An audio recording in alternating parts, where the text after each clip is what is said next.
Bonjour à tous et bienvenue à Catch Club. Bon, je suis toujours légèrement souffrant, mais on se retrouve tout de même pour les résultats de Raw du 6 juin 2022 et on a énormément de sujets à aborder. On va notamment beaucoup parler de Seth Rollins et de Cody Rhodes, mais également de Edge. Edge qui s'est fait trahir hier soir. Donc c'est parti, le show démarre avec les commentateurs qui nous présentent les matchs qui auront lieu ce soir. Puis les commentateurs nous précisent que dans 2 heures, Edge va nous présenter, va nous dévoiler un nouveau membre de Judgment Day. Et derrière, on enchaîne avec l'entrée de Cody Rhodes. Cody Rhodes monte sur le ring et il nous parle de sa famille, il nous parle de sa fille. Et il dit que dans quelques années, il lui montrera le match de Hell in a Cell pour lui montrer que Cody s'est levé et il s'est battu, alors que ça aurait pu être le moment le plus difficile de sa carrière. Et donc il espère que ça inspirera sa petite fille. Puis Cody Rhodes nous parle de son adversaire Seth Rollins. Et il précise que c'est l'une des plus grandes superstars de l'histoire. Mais maintenant, leur trilogie a pris fin. Et donc Cody Rhodes en a terminé avec le chapitre Seth Rollins. Puis Cody nous parle de quelque chose de très intéressant car d'un coup il s'arrête et il dit qu'elle veut nous parler de ce qu'il y a juste au-dessus de sa tête. Et pour info, hier soir, au-dessus de sa tête, il y avait les mallettes Money in the Bank, car je rappelle que c'est le prochain pay-per-view. En effet, Money in the Bank aura lieu dans moins d'un mois, le 2 juillet, et Cody nous dit que bien entendu, là actuellement il est blessé, mais on ne sait jamais, peut-être que par un miracle, il pourrait d'une manière ou d'une autre se retrouver à Money in the Bank, décrocher la mallette, encaisser la mallette et devenir le nouveau champion unifié de la WWE. Donc bon, c'est très curieux que Cody nous parle de ça car je rappelle qu'il souffre d'une déchirure totale du muscle pectoral et qu'apparemment il devrait être absent pour de nombreux mois. Donc normalement c'est impossible qu'il soit à Money in the Bank, mais hier soir Cody a tout de même mentionné la possibilité d'apparaître à Money in the Bank. Mais Cody n'a pas pu nous en dire plus car il a été interrompu par Seth Rollins. Seth Rollins monte sur le ring et directement il précise qu'il n'aime toujours pas Cody Rhodes. Mais par contre, après ce que Cody a fait hier soir lors de Hell in a Cell, Cody a mérité le respect de Seth Rollins.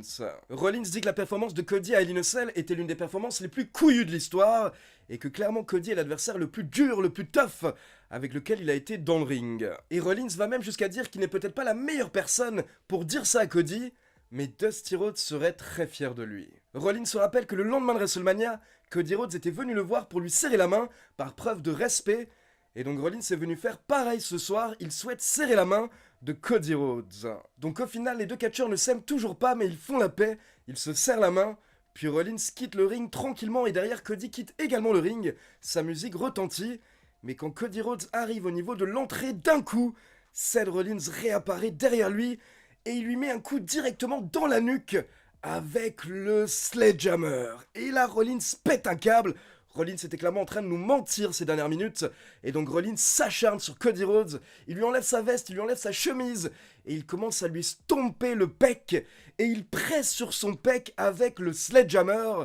Donc là encore une fois, Rollins qui est allé beaucoup trop loin, et j'ai envie de dire que ça nous garantit déjà du coup Rollins contre Cody, partie 4, partie 5, une fois que Cody sera de retour.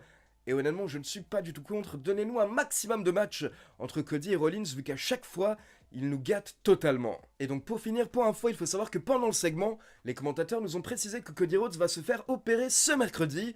Mais par contre, on ne sait pas combien de temps il sera absent. Sauf que comme je vous l'ai dit, normalement, ça devrait être plusieurs mois. Et pour info, à la fin du segment, la WWE avait amené une civière pour ramener Cody en coulisses. Mais Cody a refusé la civière, il s'est levé comme un héros. Et il est reparti tout seul. Donc vraiment la WWE le présente tellement bien comme un super-héros que j'ai hâte qu'il soit de retour. Ensuite, on enchaîne avec un bordel. Donc on a Becky Lynch contre Dana Brooke. Mais pendant le match, on a Tozawa et plusieurs catcheurs qui débarquent sur le ring.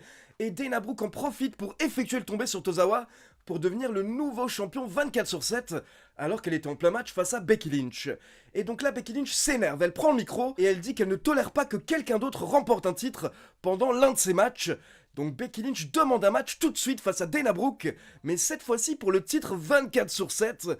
Donc hier soir, on a Becky qui a catché pour le titre 24/7. Mais ne vous inquiétez pas, ce n'est pas une punition pour Becky Lynch, c'était simplement un moyen de continuer sa rivalité avec Asuka, car hier soir, lors du match entre Becky Lynch et Dana Brooke, Asuka a fait son entrée pour déconcentrer Becky Lynch, puis Asuka est intervenue à la fin du match. Pendant que Dana Brooke est en train d'effectuer le tombé, Asuka a tenu les jambes de Becky Lynch, et donc hier soir, Dana Brooke a battu Becky Lynch. Donc Asuka et Becky Lynch vont tranquillement continuer leur rivalité, et pendant ce temps, Bianca Belair trouvera une nouvelle challengeuse lors du main event de Raw. Puis on enchaîne avec un excellent segment car hier soir on avait Miss TV et on a de Miz et Maryse qui ont accueilli Riddle. Et pour être poli, Riddle voulait parler en français avec Maryse. Donc là, il nous a lâché une phrase incroyable. Il nous a lâché bonjour, omelette du fromage, mi amo Riddle. Donc là, Maryse ne comprend pas, elle dit à Riddle qu'elle ne comprend pas, elle parle en français. Riddle écoute et il répond simplement Gesundheit. Donc pour info, Gesundheit ça veut dire santé ou à vos souhaits en allemand. Donc on peut vraiment voir que Riddle est super bilingue. Et derrière, bien entendu, Riddle a commencé à nous parler de Randy Orton. Mais là, The Miz l'a arrêté en disant que la carrière de Randy Orton est terminée. Donc on n'a pas besoin de parler de ça. Et The Miz voulait mettre fin à la mission, mais là, Riddle l'a arrêté et il lui a dit de fermer sa gueule. Riddle a dit qu'il sera présent ce vendredi à SmackDown et il va trouver le chef tribal et il va lui prendre son titre WWE dès qu'il le pourra. Car Riddle nous explique que Roman Reigns lui a pris Randy Orton, donc Riddle va lui prendre son titre. Puis Riddle s'est moqué du Miz en disant que de toute manière, sa femme le traîne partout en le tenant par les couilles, par ses toutes petites balls. Et donc là, Maryse a dû intervenir pour défendre son mari, et elle a précisé que son mari n'a pas du tout de petites balls, il a des balls qui sont totalement dans la moyenne, mais là, The Miz en voulait plus. Donc Maryse a dit que les balls de The Miz étaient énormes, gigantesques, monstrueuses, et t'avais The Miz qui était super fier à côté. Et du coup, la Maryse s'emballe car elle en a marre de Riddle, donc elle dit que The Miz est prêt pour affronter Riddle tout de suite. Mais là, The Miz explique qu'il est en costard, il peut pas du tout se battre, ce n'est pas le moment. Donc The Miz veut quitter le ring, mais d'un coup, Riddle se fait attaquer par derrière par Ciampa. Ciampa qui met Riddle KO, puis Ciampa s'en va. Et donc au final, The Miz change d'avis. Il dit que oui, c'est bon, il est prêt, donc ils peuvent avoir le match tout de suite. Donc au final, on enchaîne avec The Miz contre Riddle. Maryse a tenté d'intervenir pour aider son mari, mais Riddle s'en est tout de même sorti en portant un RKO à The Miz pour la victoire. Maintenant, ce qui est un petit peu curieux, c'est le rôle de Ciampa dans tout ça, car ces dernières semaines, Ciampa attaquait Mustafa Ali, et maintenant d'un coup il se met à attaquer Riddle. Donc je me demande vraiment quelle va être la suite pour Ciampa. Ensuite, on avait un Championship Contenders match et on a les Street Profits qui ont battu les Usos. Donc ça veut dire que prochainement les Street Profits auront une opportunité pour les titres par équipe. Mais au passage, je précise que les Usos ont tout de même été protégés dans la défaite, car hier soir ils n'ont pas perdu par tombée ou par soumission, mais ils ont perdu par décompte à l'extérieur du ring. Ils n'ont pas pu revenir dans le ring à temps. Puis derrière, nous avons Bobby Lashley qui fait son entrée et il nous dit que c'est bon. Dorénavant, il s'est débarrassé de Omos, donc il peut passer à autre chose. Mais là, Lashley se fait interrompre par le champion US, Theory. Theory monte sur le ring et il nous dit que Lashley a uniquement gagné grâce à une intervention lors de son match à Hell in a Cell. Alors que de son côté, Theory a gagné son match tout seul comme un grand. Donc Theory demande à Bobby Lashley de partir de son ring, de quitter son ring. Mais d'abord, il veut un petit selfie. Mais Bobby Lashley n'est pas d'accord, il dit que c'est son ring. Et si Theory n'est pas d'accord, ils peuvent se battre. Et pourquoi pas pour le titre US. Mais la Theory refuse, il se retourne pour prendre son petit selfie, donc au final Bobby Lashley lui met un coup de pied aux fesses pour le sortir du ring. Et ça peut nous donner une rivalité très intéressante car honnêtement, la rivalité entre Lashley et Omos était un petit peu à chier. Au final, personne n'a gagné quoi que ce soit dans cette rivalité. Donc Lashley contre Theory, là on est à un niveau au-dessus, et ça peut être très très positif pour Theory, surtout s'il se retrouve à battre Lashley qui est un gros main eventer. Ensuite, nous avons une grande annonce de la part de la WWE, car la fédération nous précise que John Cena sera de retour à Raw le 27 juin pour fêter ses 20 ans de carrière à la WWE. Donc ça, c'est une très bonne nouvelle. Puis on enchaîne avec Virman contre Dominic Mysterio, accompagné par Rey Mysterio. Et là, le problème, c'est que Virman s'acharnait trop sur Dominic. Donc à la fin du match, Rey Mysterio ne pouvait plus, et il est intervenu pour sauver son fils. Mais du coup, forcément, Dominic a été disqualifié. Puis on enchaîne avec le segment le plus intéressant. Hier soir, nous avons Judgment Day qui fait son entrée. Donc Edge, Rhea Ripley et Damian Priest. Et Edge nous dit qu'il a un nouveau membre à nous présenter, car beaucoup d'autres personnes écoutent ses paroles en coulisses, et apparemment quelqu'un a été convaincu. Donc là, on se tourne vers l'entrée, et nous avons le thème de Finn Balor qui retentit. Finn Balor monte sur le ring, et il serre la main de Edge. Et donc directement, Edge nous dit qu'il a vu quelque chose en Finn Balor dimanche soir lors de Hell in a Cell, et il est ravi que Balor ait contacté Rhea Ripley et Damian Priest afin de rejoindre le clan. Puis Finn Balor prend le micro, et il nous dit qu'il en a marre de prétendre d'être quelqu'un qu'il n'est pas, et dorénavant, il voit clairement. Il a vu à quel point Damian Priest et Rhea Ripley étaient mieux, étaient meilleurs depuis qu'ils ont rejoint Judgment Day, et il veut pareil pour lui. Et Balor nous précise qu'il a discuté avec Damian Priest et Rhea Ripley, et ils se sont rendus compte qu'ils avaient plein de choses en commun, notamment le fait qu'ils n'aiment pas qu'on leur dise ce qu'ils doivent faire. Puis nous avons Damian Priest qui prend le micro, Et Damien Priest précise que Edge est l'une des plus grandes stars de tous les temps, et c'est pour ça que c'est aussi simple pour Priest et pour Rhea Ripley que de suivre Edge. Damien Priest nous dit que Edge leur a appris à se débarrasser de tout ce qui les retient en arrière, de tout ce qui les limite, et c'est exactement ce qu'ils vont faire. Et là, d'un coup, Damien Priest se retourne vers Edge, et il dit à Edge que c'est lui qui les limite, c'est lui qui les retient en arrière, et là, Damien Priest porte une clothesline, un coup de la corde à linge, à Edge. Donc c'est fait, Edge est jeté de son propre clan par les membres de Judgment Day hier soir, et ça c'est vraiment un retournement de situation auquel je ne m'attendais pas du tout. Et donc là pendant plusieurs minutes on a Rhea Ripley, Damien Priest et Finn Balor qui s'acharnent sur Edge, on a un coup de grâce, on a des coups de chaise, et à la fin Damien Priest porte le concerto directement sur la tête de Edge. Donc Edge s'est fait jeter comme une merde, et j'ai une petite remarque par rapport à ce segment, car depuis hier soir je reçois beaucoup de commentaires, et beaucoup de personnes sont très tristes, voire dégoûtées, que Edge se soit fait jeter de son propre clan. Mais personnellement je trouve que c'est un petit peu trop tôt pour juger, car pour le moment on a juste vu une attaque. Donc je ne comprends pas comment est-ce que autant de personnes peuvent dire que c'est de la merde, alors qu'on ne sait absolument pas ce qui va se passer lors des prochaines semaines. En effet, peut-être que ce ne sera pas bien, mais à mon avis, la WWE a un plan. Donc personnellement, je suis plutôt optimiste et j'ai hâte de voir ce qui va se passer lors des prochaines semaines entre Edge et le nouveau Judgment Day.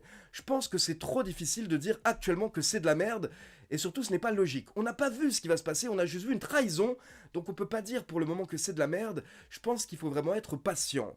Et pour tous ceux qui disent que c'est trop tôt, encore une fois, c'est impossible à dire, car on ne sait pas quels étaient les plans de la WWE depuis le départ. Qui sait, peut-être qu'ils avaient toujours prévu de mettre fin à ce clan très rapidement.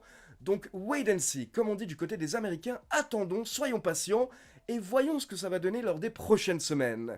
Et à côté de ça, je rappelle que la WWE doit dealer avec plusieurs blessures, notamment la blessure de Cody Rhodes qui vient juste d'avoir lieu. Donc à mon avis, hier soir, la WWE a dû un petit peu modifier son booking, et peut-être qu'on va assister à un turn de Edge, parce que justement, on a perdu un face avec Cody Rhodes, donc il nous faut un face en plus du côté de Raw. Mais moi, en tout cas, hier soir, j'ai vraiment aimé le segment, car j'étais très surpris, je ne m'attendais pas à ça. Et du coup, je ne sais pas ce qui va se passer lors des prochaines semaines, et c'est ça qui m'intrigue.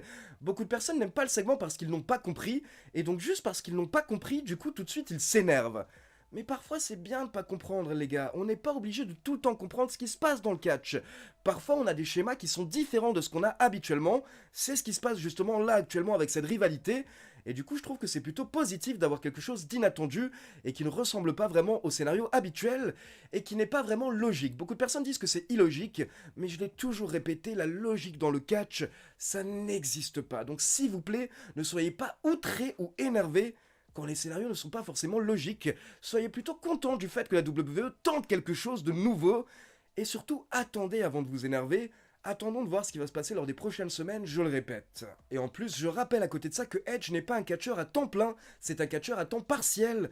Donc peut-être que tout ça a été prévu depuis le début, et peut-être que l'attaque de hier soir mènera à quelques semaines d'absence pour Edge, avant qu'il revienne reprendre une petite rivalité avec Finn Balor. Ensuite, on a eu un petit squash match, donc on a Omos qui a détruit Cedric Alexander en 12 secondes, mais directement après le match, on enchaîne avec une interview des revenants, les Dirty Dogs. Sauf que là, Omos et MVP n'ont pas aimé le fait d'être interrompus, donc ils sont allés voir les Dirty Dogs, et là les Dirty Dogs ont répondu avec un super kick à MVP. Puis on enchaîne avec Ezekiel qui a battu Otsis hier soir, et après le match, Ezekiel prend le micro pour demander un rematch à Kevin Owens. Donc Kevin Owens fait son entrée et il dit qu'il est de bonne humeur, donc il est prêt à accepter le rematch, mais à une condition, c'est que Ezekiel avoue enfin qu'il est Elias. Donc là, Ezekiel prend le micro, et oui, il avoue qu'il est bien Elias, donc au final, Kevin Owens lui donne son rematch, mais dès que Ezekiel a eu son rematch, il reprend le micro, et il dit qu'au final, c'était une blague, il a menti. Bien entendu, il n'est pas Elias, il est Ezekiel. Et donc on passe au main event de la soirée avec Alexa Bliss contre Rhea Ripley, contre Liv Morgan, contre Doudrop. Et la vainqueur de ce match affrontera Bianca Belair pour le titre féminin de Raw lors de Money in the Bank le 2 juillet. Et petit détail intéressant, hier soir lors de ce match, on a pu voir Liv Morgan et Alexa Bliss travailler ensemble. Apparemment elles s'entendaient très bien. Et donc qui sait, peut-être que ça va nous mener à la création d'une nouvelle équipe, car je rappelle que la WWE est censée nous proposer bientôt un tournoi pour les titres par équipe féminin qui sont actuellement vacants. Mais le problème, c'est que pour le moment, la WWE n'a pas encore lancé le tournoi, car elle n'a pas vraiment d'équipe féminine. Et donc au bout d'environ 15 minutes, on a Rhea Ripley qui porte son finisher, le Riptide, sur Doudrop pour la victoire. Donc Rhea Ripley affrontera Bianca Belair lors de Money in the Bank pour le titre de championne de Raw. Et donc après le match, on a Rhea Ripley qui fixe Bianca Belair qui était au bord du ring, pendant que Finn Balor et Damian Priest rejoignent Ripley dans le ring. Donc voici cette nouvelle version de Judgment Day. Et pour info, hier soir, en fait, ils nous ont pas vraiment précisé si Finn Balor était un nouveau leader ou si dorénavant le clan fonctionnerait sans leader. Donc ça, on aura la réponse, j'imagine, lors des prochaines semaines. Donc voilà, c'est tout pour les résultats de Raw. Et maintenant, comme d'habitude, c'est à vous. N'hésitez pas à me laisser vos avis dans les commentaires. Et comme d'habitude, n'oubliez pas de liker la vidéo, de vous abonner à la chaîne et de cliquer sur la petite cloche pour être informé de la sortie des prochaines vidéos. Ciao tout le monde!